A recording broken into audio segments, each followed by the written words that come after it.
Our revolting rhymes. Jack in the beanstalk. Jack's mother said, "We're stony broke. Go out and find some wealthy bloke who'll buy our cow. Just say she's sound and worth at least £100. But don't you dare you let him know that she's as old as Billy-O." Jack led the old brown cow away and came back later in the day and said, "Oh, Mumsy, dear, guess what you clever little boy has got? I got, really, I don't know how, a super trade-in for our cow." The mother said, "You little creep, I bet you sold her too much cheap."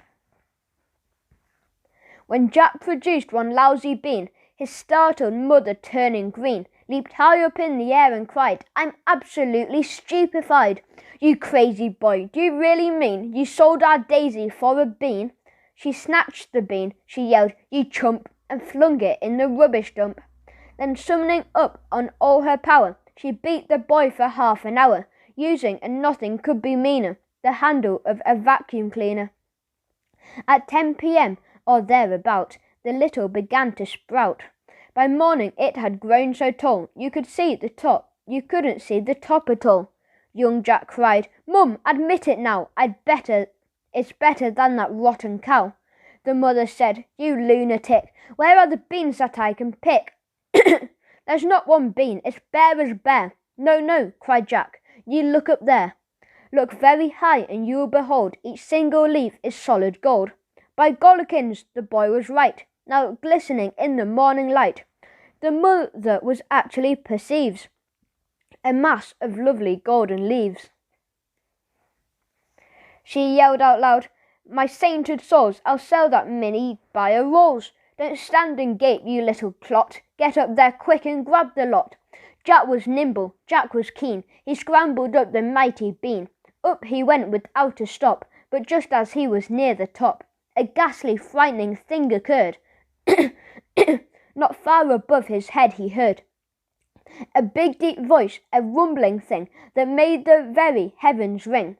It shouted loud, "Fee, fi, fo, fum, I smell the blood of an Englishman." Jack was frightened, Jack was quick, and he climbed in half a tick. "Oh, Mum," he gasped, "believe you me, there's something nasty up our tree. I saw him, Mum."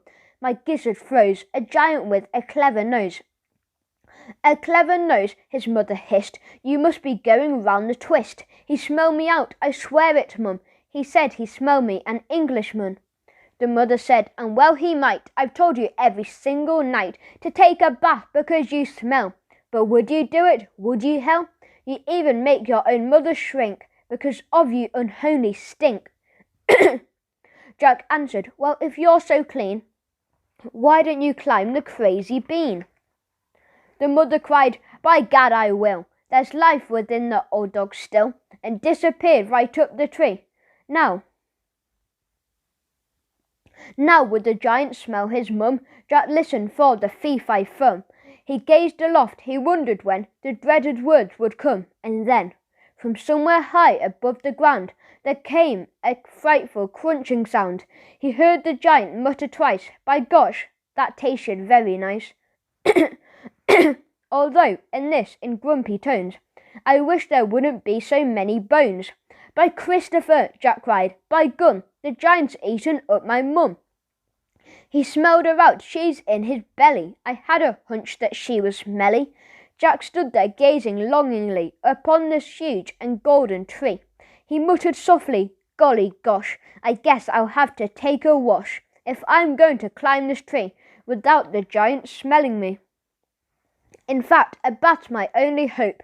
He rushed indoors and grabbed the soap. He scrubbed his body everywhere. He even washed and rinsed his hair.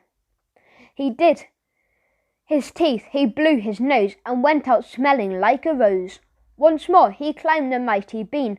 The giant sat there gross, obscene, muttering through his vicious teeth, while Jack sat tensely just beneath, muttering loud, "Fee-fi-fo-fum. Right now I can't smell anyone." Jack waited till the giant slept, then out along the boughs he crept, and gathered so much gold, I swear he was an instant millionaire. "A bath," he said, "does seem to pay. I'm going to have one every day."